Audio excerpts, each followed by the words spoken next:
الفاتحة. أعوذ بالله من الشيطان الرجيم. بسم الله الرحمن الرحيم.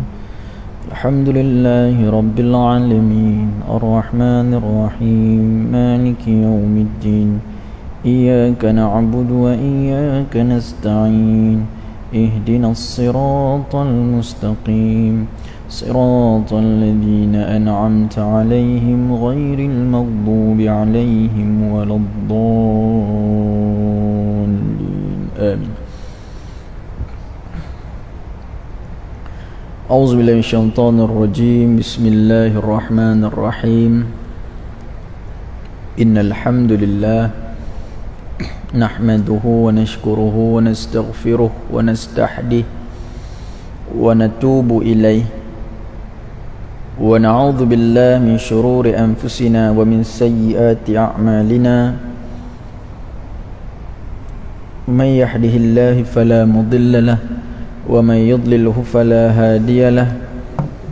أشهد أن لا إله إلا الله وحده لا شريك له وأشهد أن سيدنا محمدا عبده ورسوله ونصلي ونسلم على سيدنا محمد وعلى آله وأصحابه وزوجته أجمعين. اللهم أرنا الحق حقا فارزقنا اتباعه وأرنا الباطل باطلا فارزقنا اجتنابه. Yang berbahagia seluruh jurukuasa Masjid Bukit Aman, Tuan Imam, Tuan Bilal, seluruh pegawai-pegawai pentadbir, tuan-tuan muslimin, bakal penghuni syurga Allah Subhanahu wa taala. Assalamualaikum warahmatullahi taala wabarakatuh. Alhamdulillah, syukur kehadrat Allah Subhanahu wa taala kerana dengan limpah nikmat kurnianya dan juga kasih sayangnya dapat kita bersama-sama pada hari Jumaat yang cukup istimewa ini, Sayyidul Ayyam, penghulu bagi segala hari. Kita dapat bersama-sama berkumpul untuk melaksanakan salat fardu Jumaat. Satu syiar dan juga satu kebanggaan bagi umat Islam yang perlu untuk diraikan, yang perlu untuk dihidupkan. Dan insya-Allah moga-moga dengan berkumpulnya hati-hati kita di dalam majlis ilmu ini, sebelum kita bergerak untuk melaksanakan salat fardu Jumaat, dimulakan dengan khutbah Jumaat, maka kita akan mengisi ruang perjumpaan kita, ruang muhasabah ini dengan majlis ilmu. Sebagai seorang insan, sebagai seorang manusia yang tidak lari daripada sifat an-nas ataupun nisyan, iaitu pelupa, seseorang yang tak boleh lari daripada sifat cuai dan lalai, maka kita wajib dalam satu masa dan ketika kita kena ada majlis ta'lim. Contohnya di rumah kita setiap malam sebelum tidur, selepas salat isyak berjemaah mungkin dengan ahli keluarga kita, kita buka satu dua hadis untuk kita bacakan dengan anak dan isteri kita, supaya rumah kita dihidupkan dengan majlis zikir. Itu wajib dibuat. Kalau tak dapat kita buat setiap hari, dapatlah kita buat sekali dalam seminggu, supaya rumah kita ataupun keluarga kita dipelihara dengan hadis dan juga bacaan Al-Quran. Kita sebagai seorang ayah, sebagai seorang abang, sebagai seorang lelaki yang berkuasa dan juga bertanggungjawab ke atas ahli keluarga kita, sebolehnya lah kita mengambil masa dan juga ruang untuk kita membuat majlis ta'lim. Nawaitu ta'allum wa ta'lim. Kita berniat untuk mengajar dan juga belajar. Wa tadhakkur wa tazkir. Dan juga kita berniat untuk mengingatkan dan mendapat peringatan. wal ifadah wal istifadah. Kita berniat untuk memberikan pengajaran dan juga mendapat pengajaran.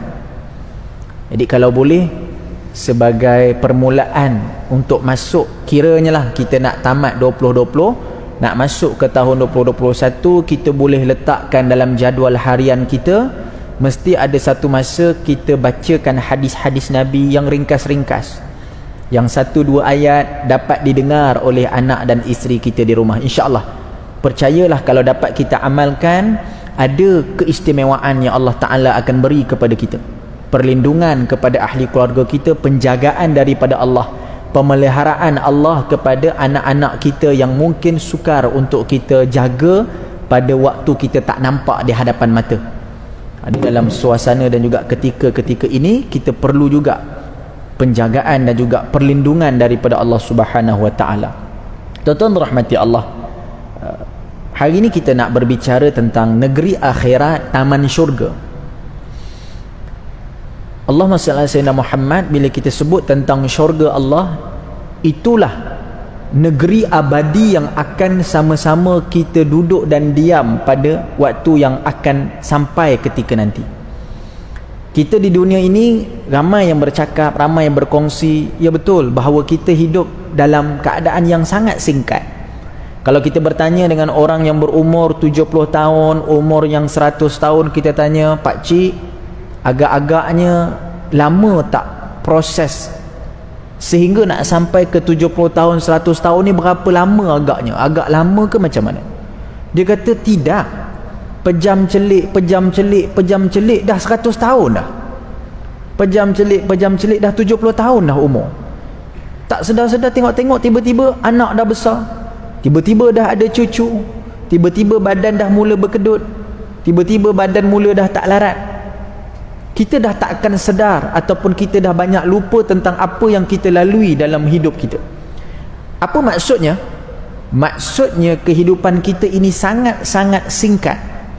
Setiap hari kita dengar ada sahaja mereka yang diambil nyawanya oleh Allah dalam pelbagai cara, mungkin kemalangan, ada yang bersebab, ada yang tidak bersebab. Pagi tadi subuh dengan kita dalam perjalanan nak pergi salat Jumaat, macam pening-pening terjatuh, meninggal dunia. Sebab itu masa yang singkat ini untuk kita sama-sama dapatkan satu pedoman, sama-sama untuk kita mengambil pengajaran bahawa tempat kekal kita adalah untuk kita pulang balik ke kampung asal kita, iaitu ke dalam syurga Allah Subhanahu Wa Ta'ala. Bagaimana Nabi Adam, moyang kita yang paling utama, asalnya manusia ini daripada syurga, atas asbab ataupun hikmah sebagai seorang Nabi diletakkan di muka bumi, maka bertebar kita ini di atas muka bumi. Dan sewajibnya kita tuan-tuan untuk kita pulang balik ke kampung kita. Dan waktu untuk pulang ke kampung ini ada banyak tol dia, ada banyak liku-liku dia, ada banyak jalan-jalan dia. Ada orang boleh balik kampung ikut jalan shortcut, ada orang boleh balik kampung kena ikut jalan lebuh raya, panjang sikit tapi ada tol. Jadi mengikut kepada apa yang telah kita rancang di dunia ini, untuk sama-sama bila kita nak bergerak pergi ke dalam syurga, nak balik kampung kita ni, kita mesti ada perancangan yang betul-betul sempurna. Kita nak semua masuk syurga Allah, sebab dunia ini penuh dengan penderitaan. Dunia tak akan berhenti dengan perkara-perkara kedukecitaan, kekecewaan. Dunia ni tempat kesedihan. Setiap hari kita dibebankan, kita ditimpa dengan masalah. Tak selesai-selesai masalah di dunia ini. Maka sebab itulah kita nak duduk di syurga, kerana syurga ini negeri tanpa masalah, negeri tanpa permintaan. Apabila kita rasa sahaja terlintas nakkan sesuatu, maka Allah Ta'ala anugerahkan secepat mungkin, sekelip aja mata. Maka ketika itu Allah Ta'ala anugerahkan apa sahaja yang kita inginkan. Negeri tanpa penderitaan, negeri tanpa najis. Tidak akan keluar najis daripada kubur dan dubur kita di dalam syurga Allah Subhanahu Wa Ta'ala. Hatta sehinggakan peluh yang keluar daripada tubuh badan kita pun berbau wangi. Itulah nak kita kejarkan. Syurga yang selalu kita dengar, syurga yang selalu kita ceritakan, syurga yang selalu kita harapkan, itulah negeri abadi yang kita nak sampai. Tetapi sebelum sampai ke alam syurga, kita perlu melalui barzah, kita perlu melalui mahsyar, kita perlu melalui proses perhitungan amalan, kita perlu melalui al-mizan, kita perlu melalui as-sirat, kita perlu melalui telaga Kautsar, barulah masuk dalam syurga Allah Subhanahu wa taala. Nak diceritakan panjang lagi perjalanan kita ni. Dan perjalanan yang kita sebut sebagai darul akhirah, hari akhir. Hari akhir ni yang kita sebut akhirat. Akhirat ni mudah makna kata ulama yaumul akhir, hari akhir. Hari akhir ni hari apa? Hari yang tidak ada hari selepas hari ini. Hari ini Jumaat, dia akan tamat pukul 12 malam, lepas 12 malam dia jadi hari Sabtu. Hari Sabtu dia akan tamat jadi hari Ahad, kemudian Isnin, Jumaat, dia ada hari. Kalau hari ni kita ada masalah, kita boleh tutup laptop kita, kita boleh tutup buku kita, kita kata aku selesaikan masalah esok. Kita ada kerja yang bertimbun-timbun, tak apalah, esok boleh buat, jangan risau. Masalah ni boleh selesai. Nak settlekan kerja sampai sudah, tak settle. Tapi akhirat maksudnya yaumul akhir, hari pengakhiran yang tidak ada hari esok. Apa sahaja beban dan juga masalah kena diselesaikan pada hari itu. Itulah hari akhirat. Maka apa saja perhitungan kita, penderitaan kita, kesusahan kita, kesenangan kita, maka kita akan perlu untuk menyempurnakan ia pada hari tersebut. Hari ketika kita berada di mahsyar itu adalah hari akhirat. Segala perhitungan, duit sen kita, 10 sen 2 yang kita guna, yang kadang-kadang 10 sen dalam washing machine tu pun kita basuh-basuh baju, terletak washing machine, dalam washing machine tu terkeluar 10 sen, kita ambil letak dekat tepi tingkap. Itu pun Allah Ta'ala akan hisab. Nak kata sekecil-kecil perkara sampailah sebesar-besar alam, apa yang telah kita kerjakan ini akan dipersoalkan oleh Allah. Maka sebab itu, apakah cara untuk kita membuat perancangan? Kita nak masuk kepada tahun 2021, kita nak bergerak ke tahun yang baru, kita kena letakkan satu azam, kita kena letakkan satu semangat yang baru agar insya-Allah kita bersungguh-sungguh untuk masuk dalam syurga Allah. Yang pertama, kita kena letakkan satu kunci prestasi dalam amalan kita. Maksudnya, untuk tahun 2021 ni saya cadangkan, kita cari satu amalan yang boleh kita buat, amalan itu sikit aja. Jangan banyak, takut yang banyak ni kita rasa seronok, kita tinggal terus.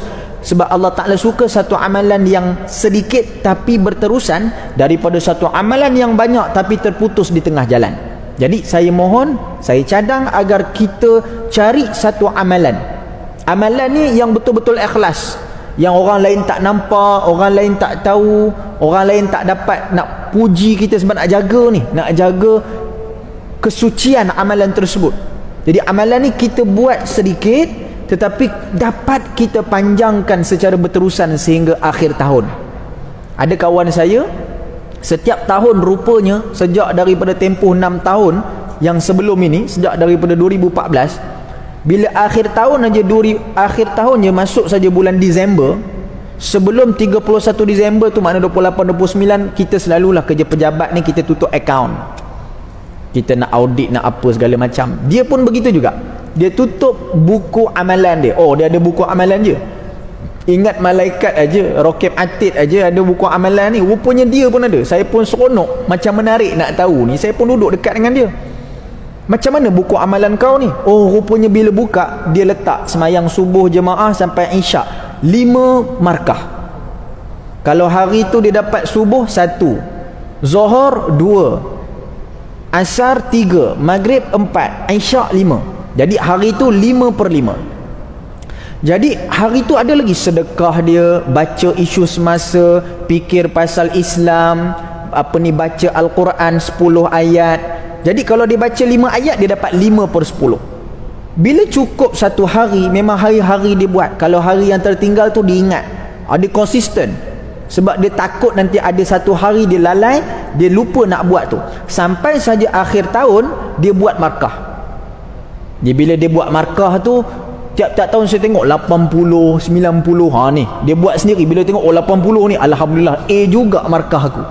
Tahun depan tu dia buat 92, alhamdulillah. Tahun ni saya tengok dalam buku amalan dia tu, saya rasa nak sibuk-sibuk tengok 65%. Turun pula. Dia kata tahun ni yalah kita pandemik, tak boleh puasa, tak boleh tarawih apa ni dekat masjid segala macam, tak boleh qiyam apa segala.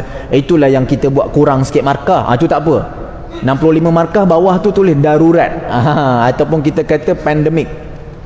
Nak kata dia ni 6 tahun sejak ke belakang ni dia ada buku amalan. Saya pun bila tengok benda tu saya rasa kenapa aku tak buat macam tu.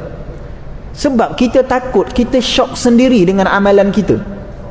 Paling kurang bila kita tengok, kalau hari ni kita jadi tak elok, kita buka balik buku amalan kita yang sebelum ni, kita rasa alhamdulillah sebelum ni aku pernah semayang jemaah banyak kali ni. Kenapa hari ni aku tak boleh nak semayang jemaah penuh? Jadi bila kita ada satu buku amalan seperti ini, ni saya cadanglah cari buku 55 ke, kan akhir tahun ni dapat diary contohnya, dapat buku, kita buat buku amalan kita, prestasi. Buku prestasi amalan 2021 contoh. Akhir sahaja tahun kita buat markah. Maka markah itulah yang kita nak jadikan semangat aja, agar kita tiap-tiap tahun kita boleh dapat cemerlang dalam setiap amalan. Sebab kita takut untuk dunia ni kita dah banyak berhabis. Kita ada buku bank kita, kita ada buku pelaburan kita, kita ada akaun saham kita, kita ada rekod insurans kita, semua kita ada. Tetapi ada tak satu buku kecil aja yang kita nak gunakan buku tersebut sebagai pemangkin semangat, dan buku itu berkaitan dengan amalan. Kerana nak mudahkan urusan kita di alam akhirat adalah dengan amalan kita. Satu hari ada seorang kawan pula, dia pun terpengaruh, dia pun buat, cuma dia lambat sikit, baru 2 tahun nak buat. Dia tulis dalam buku amalan tu menanam pokok. Saya pun pelik, kenapa tanam pokok? Bila dia tanam pokok, mungkin kalau dia meninggal dunia, pokok tu tak sempat lagi dia makan buahnya. Contoh orang tanam pokok durian, mana boleh 2 bulan nak tiba-tiba ada buah, makan tahun. Dia orang pun tanya, kau ni kalau kau tanam pun agak-agaknya sempat ke tidak? Dia kata memang tak sempat, tapi mana tahu orang yang ambil buah durian daripada pokok aku ni makan, inilah saham dan juga pelaburan sewaktu aku berada di alam akhirat.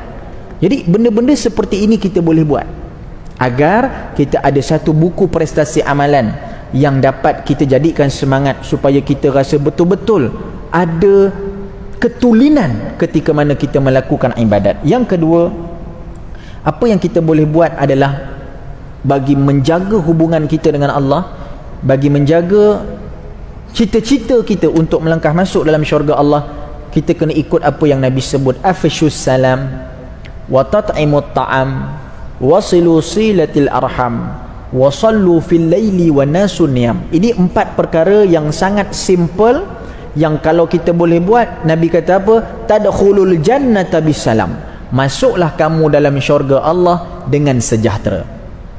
Yang pertama apa tadi? Afshus salam, sebarkan salam. Sebab itu sebarkan salam, ucapkan salam. Kita dah belajar simple, assalamualaikum warahmatullahi. Tetapi bukan sekadar menyampaikan salam ataupun mengucapkan salam ataupun sekadar kirim salam, bukan aja. Tetapi afshus salam ini maksudnya kita sebarkan kasih sayang. Agama Islam adalah agama yang penuh dengan kasih sayang. Sebelum datangnya agama Islam, orang perempuan, wanita adalah satu jantina yang paling hina sekali. Kalaulah mereka bercerai contoh, mereka tidak akan dapat apa-apa hak penjagaan anak, mereka tidak akan dapat hak harta daripada suami, mereka tak boleh tuntut hak nafkah, satu apa pun tak boleh dapat. Kalau mereka dalam keadaan datang bulan haid, maka mereka akan dikurung dalam pintu yang kecil, kerana mereka ini adalah satu orang yang paling kotor kerana keluar darah yang busuk dan hitam. Tetapi bila Islam datang, Islam letakkan nama An-Nisa dalam Al-Quran, perempuan. Bila Islam datang, Islam minta kepada Rasulullah untuk raikan, muliakan orang perempuan. Yang pertama, diberikan kepada mereka hak-hak faraid yang dulu tidak diberikan kepada orang perempuan. Bila Islam datang, Islam bagi. Orang perempuan yang datang dalam keadaan haid, maka mereka bila mana Islam datang, Allah Ta'ala muliakan mereka dengan kata nisa'ukum harthul lakum fa'tu harthakum anna syi'tum. Orang perempuan ni jangan kamu buat begitu, dia umpama taman, kebun yang indah, maka jagalah dia, semailah dia, suburkan dia dengan kasih sayang. Bagaimana satu keadaan masyarakat ketika itu yang menggambarkan perempuan adalah jantina yang paling buruk, lahir boleh dibunuh. Bila Islam datang, Islam menghidupkan kasih sayang, Islam jaga hubungan antara manusia.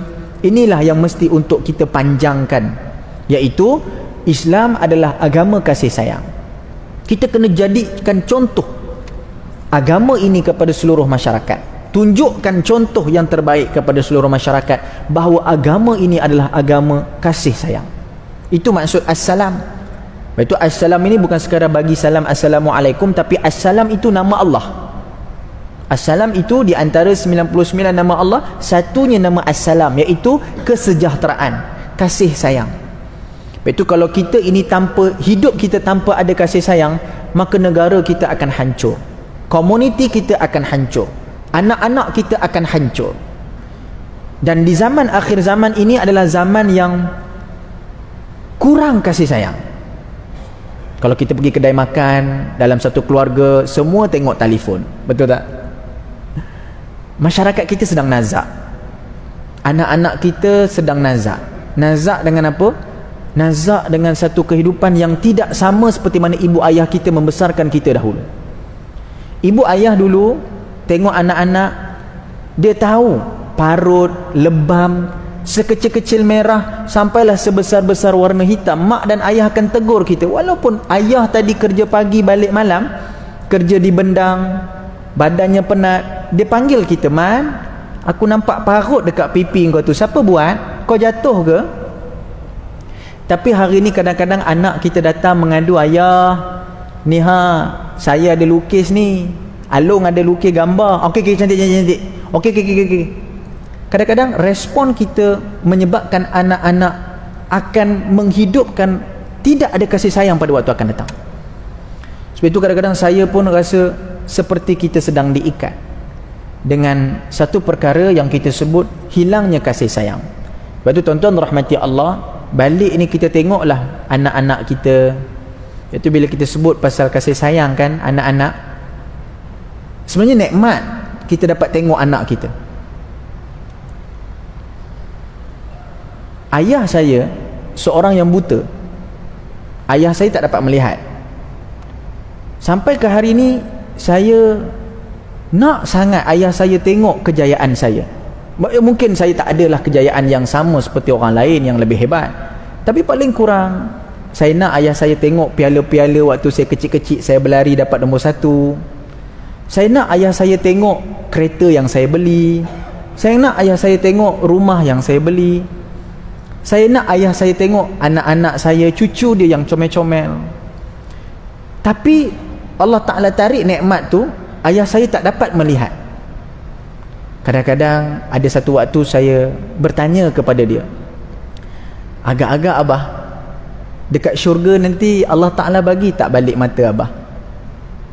Ayah saya pun jawab, insya-Allah akan diberikan kembali untuk melihat semua perkara, semua kecantikan, semua keistimewaan yang dimiliki oleh anak-anak abah.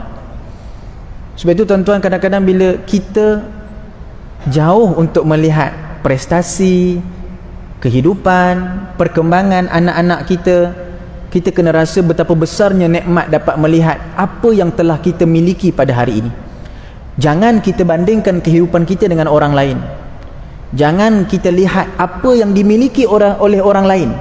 Lihatlah apa yang kita miliki pada hari ini, syukurlah dengan apa yang belum lagi dikurniakan, kerana itulah tanda nilai keimanan yang besar. Jadi balik ni tuan-tuan, hari Minggu contohnya, kalau ada masa yang terluang, gunakanlah masa yang ada untuk kita menghidupkan kasih sayang dengan ahli keluarga kita. Yang kedua, kata Nabi, wa tat'imut ta'am, hidupkan waktu makan, masa makan dengan ahli keluarga kita contoh. Ataupun banyakkan kita memberi makan kepada orang yang susah.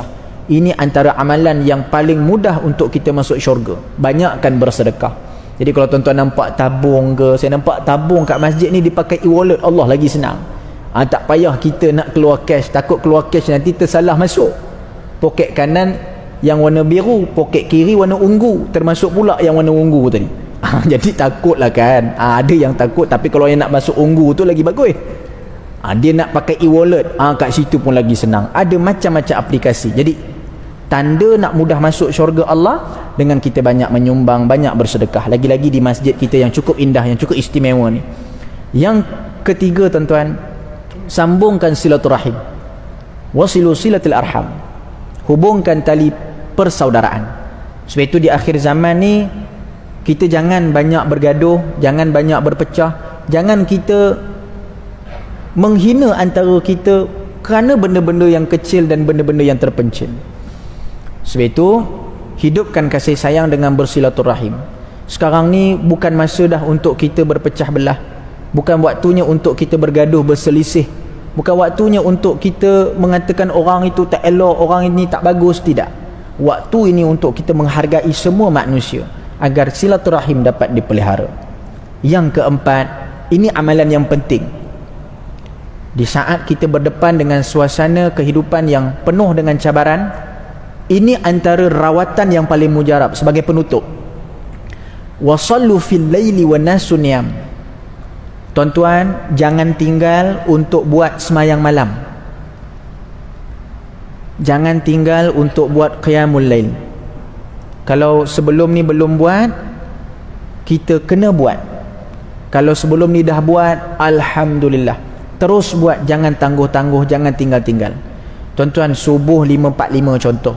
Kita bangunlah 5 suku, 5.20, 5.30, dapat 5 minit kita buat tahajud, solat 2 rakaat, alhamdulillah tuan-tuan. Itu cukup istimewa. Semayang malam ni 2 benda kita dapat. Yang pertama tuan-tuan, orang yang banyak sujud pada 2/3 malam, kepalanya akan dijaga daripada segala kerosakan. Sebab 2/3 malam ini adalah waktu graviti kuat untuk merangsang seluruh sel-sel yang berada di kepala kita. Yang kedua, orang yang banyak salat malam adalah orang yang mudah ketika mana sakaratul maut datang menjemputnya.